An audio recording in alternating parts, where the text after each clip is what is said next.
राधे कृष्ण राधे कृष्ण। सावित्री धर्मराज के प्रश्नोत्तर तथा सावित्री के द्वारा धर्मराज को प्रणाम निवेदन। सावित्री ने कहा, धर्मराज, जिस कर्म के प्रभाव से पुण्य आत्मा मनुष्य स्वर्ग अथवा अन्य लोक में जाते वह मुझे बताने की कृपा करें। धर्मराज बोले, पतिव्रते, ब्राह्मण को अन्न दान करने वाला पुरुष इंद्रलोक में जाता है और दान किए हुए अन्न में जितने दाने होते हैं उतने वर्षों तक वहाँ निवास करता है। अन्न दान से बढ़कर दूसरा कोई दान न हुआ है और न होगा। इसमें न कभी पात्र की परीक्षा की आवश्यकता होती है और न समय की। साध्वी, यदि ब्राह्मणों अथवा देवताओं को आसन दान किया जाए तो हजारों वर्षों तक अग्निदेव के लोक में रहने की सुविधा प्राप्त हो जाती है। जो पुरुष ब्राह्मण को दूध देने वाली गौ दान करता है वह गौओं के शरीर में जितने रोए होते हैं उतने वर्षों तक वैकुंठ लोक में प्रतिष्ठित रहता है। यह गोदान साधारण दिनों की अपेक्षा पर्व के समय 4 गुना, तृतीय में 100 गुना और नारायण नक्षत्र में कोटि गुना फल देने वाला होता है। जो मानव भारतवर्ष में रहकर भक्तिपूर्वक ब्राह्मण को गौ प्रदान करता है वह हजारों वर्षों तक चंद्रलोक में रहने का अधिकारी बन जाता है। दुग्धवती गौ ब्राह्मण को देने वाला पुरुष उसके रोम पर्यंत वर्षों तक विष्णु लोक में प्रतिष्ठित होता है। जो ब्राह्मण को वस्त्र सहित 100 ग्राम शीला का दान करता है वह चंद्रमा और सूर्य की स्थिति काल तक वैकुंठ में सम्मान पूर्वक रहता है। ब्राह्मण को सुंदर स्वच्छ छत्र दान करने वाला व्यक्ति हजारों वर्षों तक वरुण के लोक में आनंद करता है। साध्वी, जो ब्राह्मण को 2 पादुकाएं दान प्रदान करता है उसे 10,000 वर्ष तक वायु लोक में प्रतिष्ठा प्राप्त होती है। मनोहर दिव्य सैया ब्राह्मण को देने से दीर्घ काल तक चंद्रलोक में प्रतिष्ठा होती है। जो देवताओं अथवा ब्राह्मणों को दीप दान करता है वह ब्रह्मलोक में वास करता है। उस पुण्य से उसके नेत्रों में ज्योति बनी रहती है तथा वह यमलोक में नहीं जाता। भारतवर्ष में जो मनुष्य ब्राह्मण को हाथी दान करता है वह इंद्र की वायु पर्यंत उनके आधे आसन पर विराजमान होता है। ब्राह्मण को घोड़ा देने वाला भारतवासी मनुष्य वनलोक में आनंद पाता है। ब्राह्मण को उत्तम शिविका पालकी प्रदान करने वाला विष्णु लोक में जाता है। जो ब्राह्मण को पंखा तथा सफ़ेद चंवर प्रदान करता है वह वायु लोक में सम्मान पाता है। जब हाथ में ब्राह्मण को धान का पर्वत देता है वह धान के दानों के बराबर वर्षों तक विष्णु लोक में प्रतिष्ठित होता है। दाता और प्रतिगृहता दोनों ही वैकुंठ लोक में चले जाते हैं। जो भारतवर्ष में निरंतर भगवान श्री हरि के नाम का कीर्तन करता है उस चिरंजीवी मनुष्य को देखते ही मृत्यु भाग जाती है। भारतवर्ष में जो विद्वान मनुष्य पूर्णिमा को रात भर दिलोत्सव मनाने का प्रबंध करता है वह जीवन मुक्त है। इस लोक में सुख भोग कर अंत में वह भगवान विष्णु के धाम को प्राप्त होता है। उत्तर फाल्गुनी में उत्सव मनाने से इससे दुगुना फल मिलता है। जो भारतवर्ष में ब्राह्मण को तिल दान करता है वह तिल के बराबर वर्षों तक विष्णु धाम में सम्मान पाता है। उसके बाद उत्तम योनि में जन्म पाकर चिरंजीवी हो सुख भोगता है। तांबे के पात्र में तिल रखकर दान करने से दूना फल मिलता है। जो मनुष्य ब्राह्मण को फल युक्त वृक्ष प्रदान करता है वह फल के बराबर वर्षों तक इंद्रलोक में सम्मान पाता है। फिर उत्तम योनि में जन्म पाकर वह सुयोग्य पुत्र प्राप्त करता है। फल वाले वृक्षों के दान की महिमा इससे 1000 गुना अधिक बताई गई है। अथवा ब्राह्मण को केवल फल का भी दान करने वाला पुरुष त्रिक काल तक स्वर्ग में वास करके पुनः भारतवर्ष में जन्म पाता है। भारतवर्ष में रहने वाला जो पुरुष अनेक द्रव्यों से संपन्न तथा भांति भांति के धान्यों से भरे पूरे विशाल भवन ब्राह्मण को दान करता वह उसके फलस्वरूप दीर्घ काल तक कुबेर के लोक में वास करता है। तत्पश्चात उत्तम योनि में जन्म पाकर वह महान धनवान होता है। साध्वी, हरी भरी खेती से युक्त सुंदर भूमि भक्तिपूर्वक ब्राह्मण को अर्पण करने वाला पुरुष निश्चय पूर्वक वैकुंठ धाम में प्रतिष्ठित होता है। जो मानव उत्तम गौशाला तथा गांव ब्राह्मण को दान करता है उसकी वैकुंठ लोक में प्रतिष्ठा होती है। फिर जहाँ के उत्तम प्रजाएं हों, जहाँ की भूमि पकी हुई खेतियों से लहलहा रही हो, अनेक प्रकार के पुष्करिणियों से संयुक्त हो तथा फल वाले वृक्ष और लताएं जिसकी शोभा बढ़ा रही हों, ऐसा श्रेष्ठ नगर जो पुरुष भारतवर्ष में ब्राह्मण को दान करता है वह बहुत लंबे समय पर्यंत वैकुंठ धाम में पूर्व प्रतिष्ठित होता है। फिर भारतवर्ष में उत्तम जन्म पाकर राजेश्वर होता है, उसे लाखों नगरों का प्रभुत्व प्राप्त होता है, इसमें संशय नहीं है। निश्चित रूप से संपूर्ण ऐश्वर्य भूमंडल पर उसके पास विराजमान रहते हैं। अत्यंत उत्तम अथवा मध्यम श्रेणी का भी नगर प्रजाओं से संपन्न हो, वापी तड़ाग अथवा भांति भांति के वृक्ष जिसकी शोभा बढ़ाते हों, ऐसे 100 नगर ब्राह्मण को दान करने वाला पुण्य अथवा वैकुंठ लोक में सुप्रतिष्ठित होता है। जैसे इंद्र संपूर्ण ऐश्वर्यों से संपन्न होकर स्वर्गलोक में शोभा पाते हैं, वैसे ही भूमंडल पर उस पुरुष की शोभा होती है। दीर्घ काल तक पृथ्वी उसका साथ नहीं छोड़ती, वह महान सम्राट होता है। अपना संपूर्ण अधिकार ब्राह्मण को देने वाला पुरुष 4 गुने फल का भोगी होता है, इसमें संशय नहीं है। पतिवर्ती जो पुरुष ब्राह्मण को जम्बू द्वीप का दान करता है, उसे निश्चित रूप से 100 गुने फल प्राप्त होते हैं। जो 7 द्वीपों की पृथ्वी का दान करने वाले, संपूर्ण तीर्थों में निवास करने वाले, समस्त तपस्याओं में संलग्न, संपूर्ण उपवास व्रत के पालक, सर्वस्व दान करने वाले तथा संपूर्ण सिद्धियों के पारंगत तथा श्रीहरि के भक्त हैं, उन्हें पुनः जगत में जन्म धारण नहीं करना पड़ता। उनके सामने असंख्य ब्रह्माओं का पतन हो जाता है, परंतु वे श्रीहरि के गोलोक या वैकुंठ धाम में निवास करते रहते हैं। विष्णु मंत्र की उपासना करने वाले पुरुष अपने मानव शरीर का त्याग करने के पश्चात जन्म मृत्यु एवं जरा से रहित दिव्य रूप धारण करके श्रीहरि का सारूप्य पाकर उनकी सेवा में संलग्न हो जाते हैं। देवता, सिद्ध तथा अखिल विश्व ये सब के सब समय अनुसार नष्ट हो जाते हैं, किंतु श्री कृष्ण भक्तों का कभी नाश नहीं हो सकता। जन्म मृत्यु और वृद्धावस्था उनके निकट नहीं आ सकती। जो पुरुष कार्तिक मास में श्रीहरि को तुलसी अर्पण करता है, वह पत्र संख्या के बराबर युगों तक भगवान के धाम में विराजमान होता है। फिर उत्तम कुल में उसका जन्म होता है और निश्चित रूप से भगवान के प्रति उनके मन में भक्ति उत्पन्न होती है। वह भात में सुखी एवं चिरंजीवी होता है। जो कार्तिक में श्रीहरि को घी का दीप दान करता, वह जितने पल दीपक जलता उतने वर्षों तक हरिधाम में आनंद भोगता है। फिर अपनी योनि में आकर विष्णु भक्ति पाता है। महाधनवान, नेत्र की ज्योति से युक्त तथा दीप्तिमान होता है। जो पुरुष माघ में अरुणोदय के समय प्रयाग की गंगा में स्नान करता है, उसे दीर्घ काल तक भगवान श्रीहरि के मंदिर में आनंद लाभ करने का शुभ अवसर मिलता है। फिर वह उत्तम योनि में आकर भगवान श्रीहरि की भक्ति एवं मंत्र पाता है। भारत में जितेंद्रिय शिरोमणि होता है। पुनः यथा समय मानव शरीर को त्याग कर भगवत धाम में जाता है। वहाँ से पुनः पृथ्वी तल पर आने की स्थिति उसके सामने नहीं आती। भगवान का स्वरूप प्राप्त कर वह उन्हीं की सेवा में सदा लगा रहता है। गंगा में सर्वदा स्नान करने वाला पुरुष सूर्य के भांति भूमंडल पर पवित्र माना जाता है। उसे पद पद पर अश्वमेध यज्ञ का फल प्राप्त होता है, यह निश्चित है। उसकी चरण रस से पृथ्वी तत्काल पवित्र हो जाती है। वह वैकुंठ लोक में सुखपूर्वक निवास करता है। उस तेजस्वी पुरुष को जीवन मुक्त कहना चाहिए। संपूर्ण तपस्वी उसका आदर करते हैं। जो पुरुष मीन और कर्क के मध्यवर्ती काल में भारतवर्ष में सुवासी जल का दान करता है, वह वैकुंठ में आनंद भोगता रहता है। फिर उत्तम योनि में जन्म पाकर रूपवान, सुखी, शिव भक्त, तेजस्वी तथा वेद और वेदांग का पारगामी विद्वान होता है। वैशाख मास में ब्राह्मण को सत्तू दान करने वाला पुरुष सत्तू कण के बराबर वर्षों तक विष्णु मंदिर में प्रतिष्ठित होता है। भारतवर्ष में रहने वाला जो प्राणी श्री कृष्ण जन्माष्टमी का व्रत करता है, वह 100 जन्मों के पापों से मुक्त हो जाता है, इसमें संशय नहीं है। वह दीर्घ काल तक वैकुंठ लोक में आनंद भोगता है। फिर उत्तम योनि में जन्म लेने पर उसे भगवान श्री कृष्ण के प्रति भक्ति उत्पन्न हो जाती है, निश्चित है। इस भारतवर्ष में ही शिवरात्रि का व्रत करने वाला पुरुष दीर्घ काल तक शिवलोक में प्रतिष्ठित होता है। जो शिवरात्रि के दिन भगवान शंकर को बिल्व पत्र चढ़ाता है, वह पत्र संख्या के बराबर युगों तक कैलाश में सुखपूर्वक वास करता है।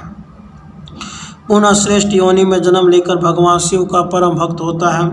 विद्या, पुत्र, संपत्ति, प्रजा और भूमि ये सभी उसके लिए सुलभ रहते हैं।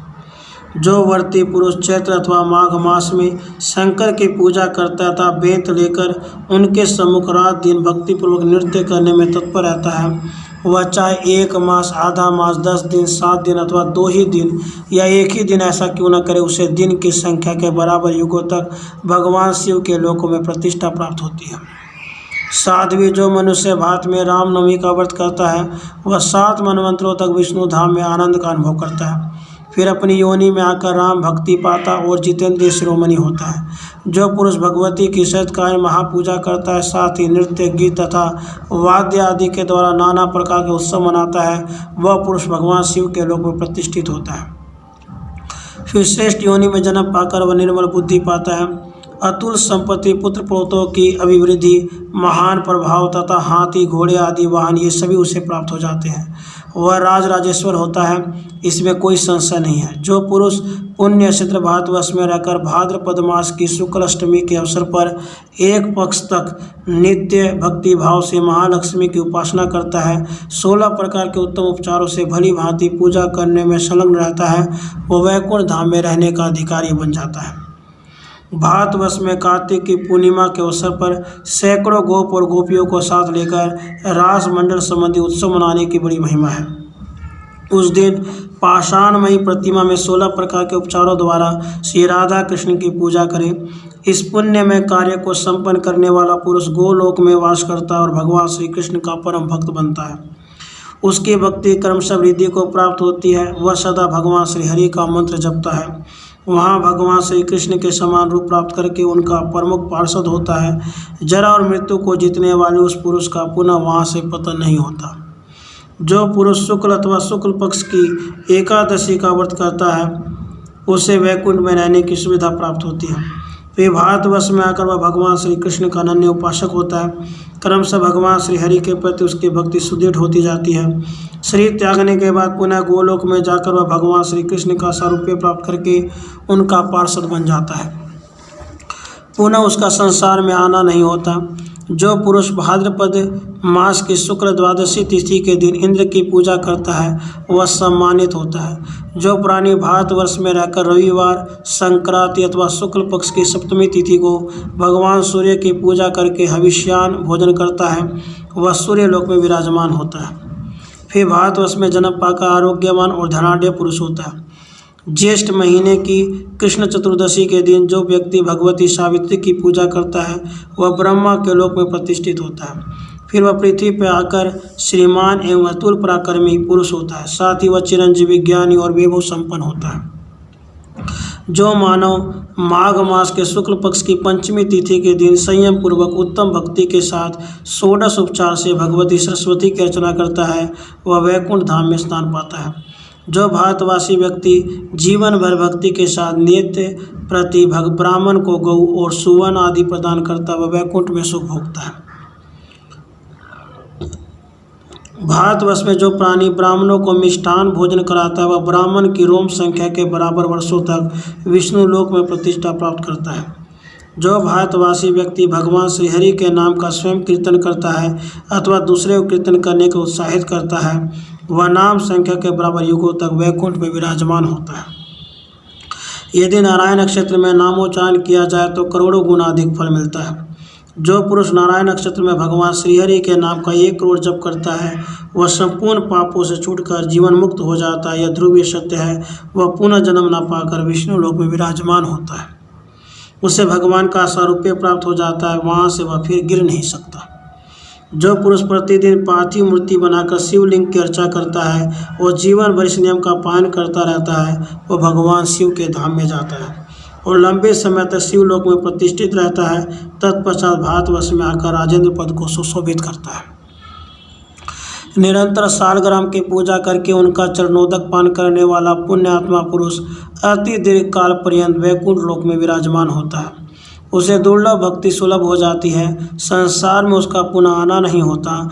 जिसके द्वारा संपूर्ण तप और व्रत का पालन होता है, वह पुरुष इन सत्कर्मों के फलस्वरूप वैकुंठ में रहने का अधिकारी पाता है। पुनः उसे जन्म नहीं लेना पड़ता। जो संपूर्ण तीर्थों में स्नान करके पृथ्वी की प्रदक्षिणा करता है, उसे निवान पद मिल जाता है। पुनः संसार में उसकी उत्पत्ति नहीं होती। भारतवर्ष जैसे पुण्य क्षेत्र में जो अश्वमेध यज्ञ करता है, वह दीर्घ काल तक इंद्र के आदि आसन पर विराजमान रहता है। रासु यज्ञ करने से मनुष्य को इससे 4 गुना फल मिलता है। सुंदरी संपूर्ण यज्ञों से भगवान विष्णु का यज्ञ श्रेष्ठ कहा गया है। ब्रह्मा ने पूर्व काल में बड़े समारोह के साथ इस यज्ञ का अनुष्ठान किया था। पतिव्रते उसी यज्ञ में दक्ष प्रजापति और शंकर में कलह मच गया था। ब्राह्मणों ने क्रोध में आकर नंदी को शाप दिया था और नंदी ने ब्राह्मणों को। यही कारण है कि भगवान शंकर ने दक्ष के यज्ञ को नष्ट कर डाला। पूर्व काल में दक्ष, धर्म, कश्यप, शेषनाग, कर्दम मुनि, श्याम्भु मनु, उनके पुत्र प्रियव्रत, शिव, सनत कुमार, कपिल तथा ध्रुव ने विष्णु यज्ञ किया था। उसके अनुष्ठान से हजारों राष्ट्र यज्ञों का फल निश्चित रूप से मिल जाता है। वह पुरुष अवश्य ही अनेक कल्पों तक जीवन धारण करने वाला तथा जीवन मुक्त होता है। भामिनी, जिस प्रकार देवताओं में विष्णु, वैष्णव पुरुषों में शिव, शास्त्रों में वेद, वर्णों में ब्राह्मण, तीर्थों में गंगा, पुण्यात्मा पुरुषों में विष्णु, व्रतों में एकादशी, पुष्पों में तुलसी, नक्षत्रों में चंद्रमा, पक्षियों में गरुड़, स्त्रियों में भगवती, मूल प्रकृति राधा, आधारों में वसुंधरा, चंचल स्वभाव वाली इंद्रियों में मन, प्रजापतियों में ब्रह्मा, प्रजेश्वरों में प्रजापति, वनों में वृंदावन, वर्षों में भारतवर्ष, श्रीमानों में लक्ष्मी, विद्वानों में सरस्वती, पतिव्रताओं में भगवती दुर्गा, सौभाग्यवती श्री कृष्ण पत्नियों में श्री राधा सर्वोपरि मानी जाती है। उसी प्रकार संपूर्ण यज्ञों में विष्णु यज्ञ सर्वश्रेष्ठ माना जाता है। संपूर्ण तीर्थों का स्थान, अखिल यज्ञों की दीक्षा तथा व्रतों एवं तपस्याओं और चारों वेदों के पाठ का तथा पृथ्वी की प्रदक्षिणा का फल अंत में यही है कि भगवान श्री कृष्ण की मुक्तिदायिनी सेवा सुलभ हो। पुराणों, वेदों और इतिहास में सर्वत्र श्री कृष्ण के चरण कमलों की अर्चना को ही सारभूत माना गया है। भगवान के स्वरूप का वर्णन, उनका ध्यान, उनके नाम और गुणों का कीर्तन, स्तोत्रों का पाठ, नमस्कार, जप, उनका चरणोदक नैवेद्य ग्रहण करना यह नित्य का परम कर्तव्य है। साध्वी इसे सभी चाहते हैं और सर्वसम्मति से सिद्ध भी है।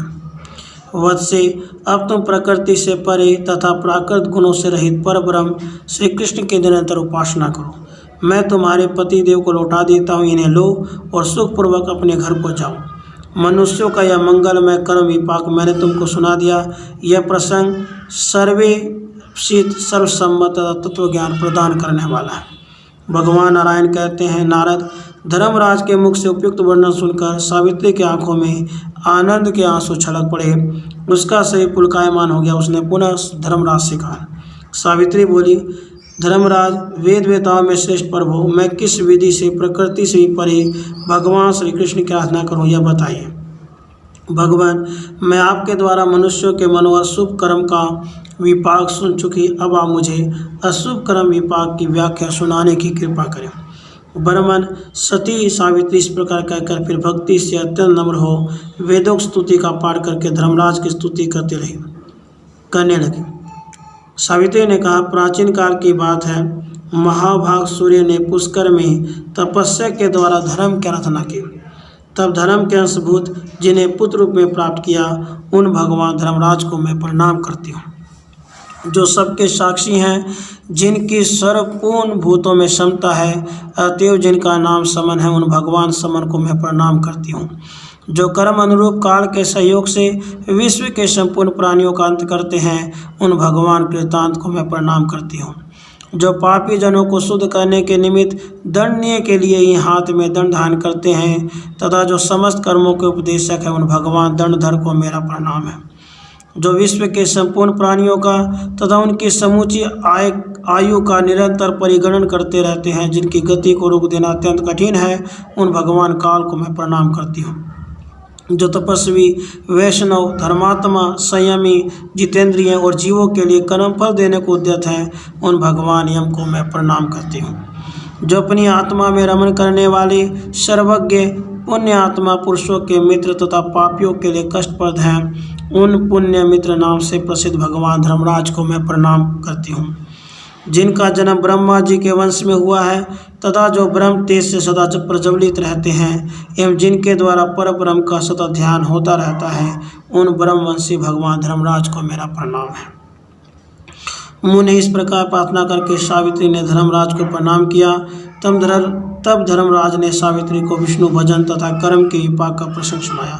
जो मनुष्य प्रातःकाल उठकर निरंतर इस यम अष्टक का पाठ करता है, उसे यमराज से भय नहीं होता और उसके सारे पाप नष्ट हो जाते हैं।